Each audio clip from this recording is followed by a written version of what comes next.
Si ton frère, près de toi, réduit à la misère, se vend à toi, ne lui impose point le travail d'un esclave. C'est comme un mercenaire, comme un hôte, qu'il sera avec toi. Il servira chez toi jusqu'à l'année du jubilé.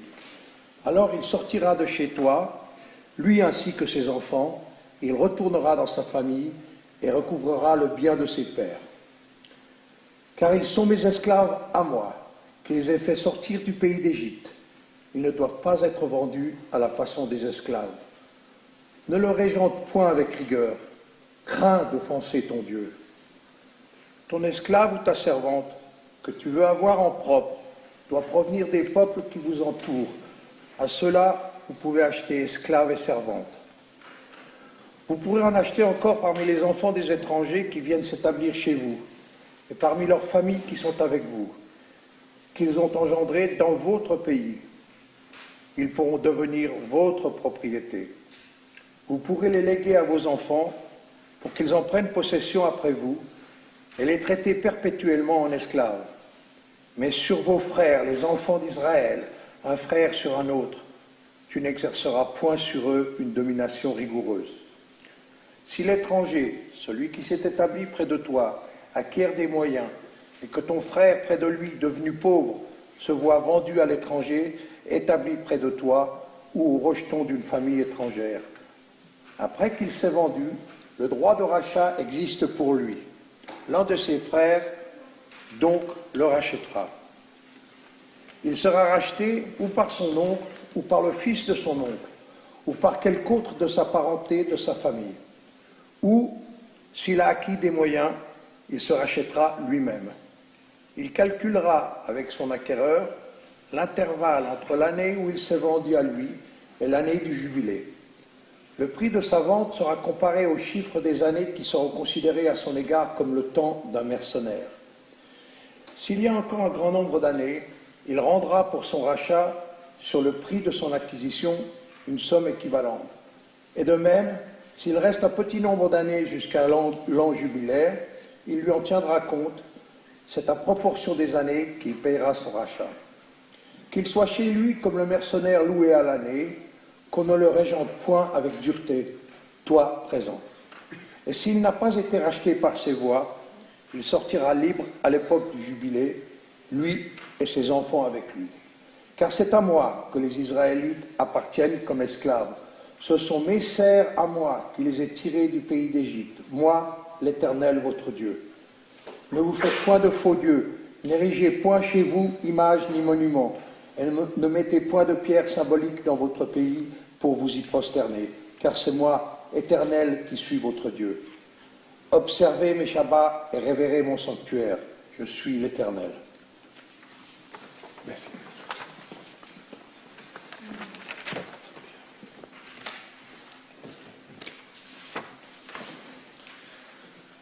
Je vais sauver la paracha Becha qui était lue pour Salomé et son explication demain.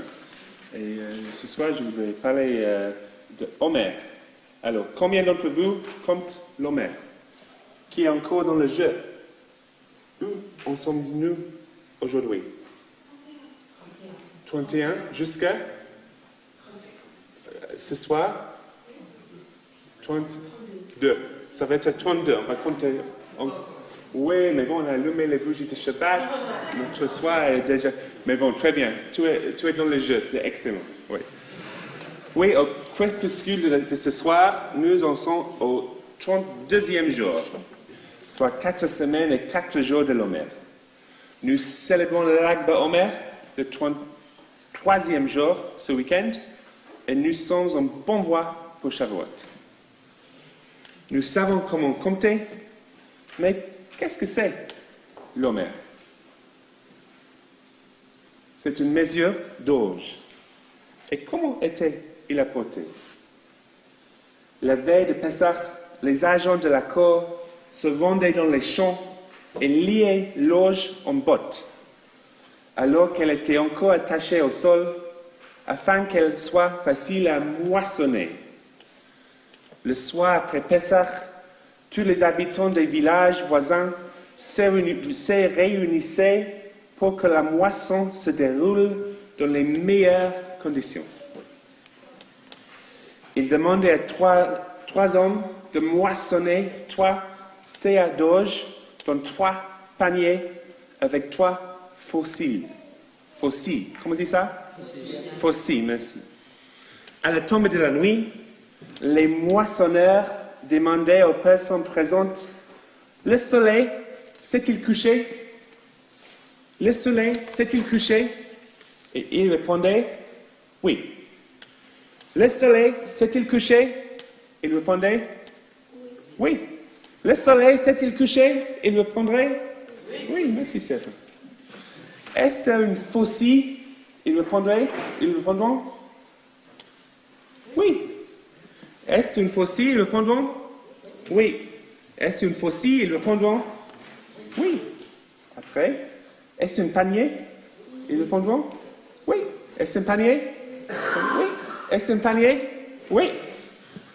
Et si c'était le Shabbat, ils demanderaient, est-ce le Shabbat? Oui. Est-ce le Shabbat? Oui. Est-ce le Shabbat? Oui.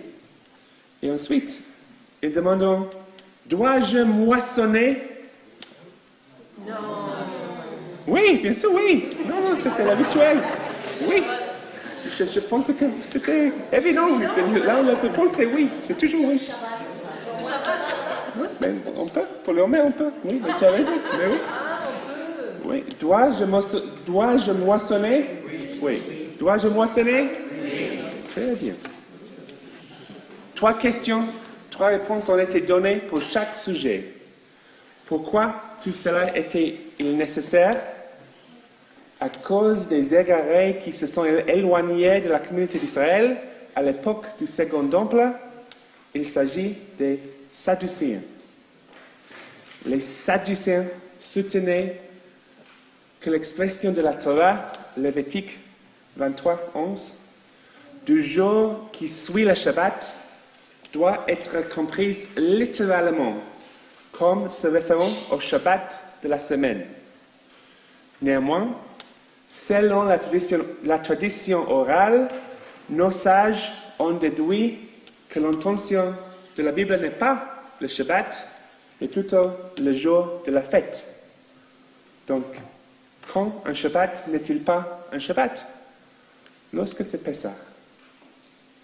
Le Homer doit être agité, doit être commencé pour le rabbin le 16 Nissan, qui tombe en semaine, soit qu'il tombe en semaine, soit le jour de Shabbat. Dans la Bible, c'est écrit Mimacharat HaShabbat, c'est-à-dire le jour suivant le Shabbat. Mais pour les rabbins, ça pouvait être un mardi, comme cette année, ou un mercredi. Ce n'est pas forcément un dimanche. Donc, il n'était pas nécessaire d'attendre le dimanche suivant pour commencer le décompte, pour commencer le Homer. Les conflits entre les Sadducéens et les pharisiens à l'époque du Second Temple constituent une histoire très intéressante et j'espère que nous pourrons étudier cette période ensemble de manière plus approfondie au cours de l'année à venir. Les Sadducéens avaient une approche plus littérale du texte de la Torah, alors que les rabbins étaient plus souples dans leurs interprétations. Naturellement, les disciples de Sadducéens les trouvaient plus authentiques, bien que moins pratiques dans leur approche. Et le contrôle du calendrier juif n'est pas seulement théorique. Nous devons connaître et convenir de la date à laquelle nous célébrons Shavuot, et la lutte pour savoir quand commencer l'Homer était donc importante. Si l'on commence toujours l'Homer le dimanche, Shavuot tombera chaque année toujours un lundi. Même si cela ne semble pas poser de problème, cela a des conséquences sur le reste du calendrier juif. Les rabbins ont veillé à ce que les fêtes ne tombent pas juste avant ou juste après le Shabbat, en adaptant le calendrier pour que, par exemple, Yom Kippur ne tombe jamais un vendredi ou un dimanche. Plus important encore, les rabbins ont lié l'Homer aux fêtes et à la manière dont nous les célébrons, plutôt qu'au seul calendrier agricole. L'Omer a été davantage lié à Pessah et à notre marche symbolique de l'esclavage vers la liberté, de l'Égypte au mont Sinaï et à la remise des 10 commandements à Shavuot.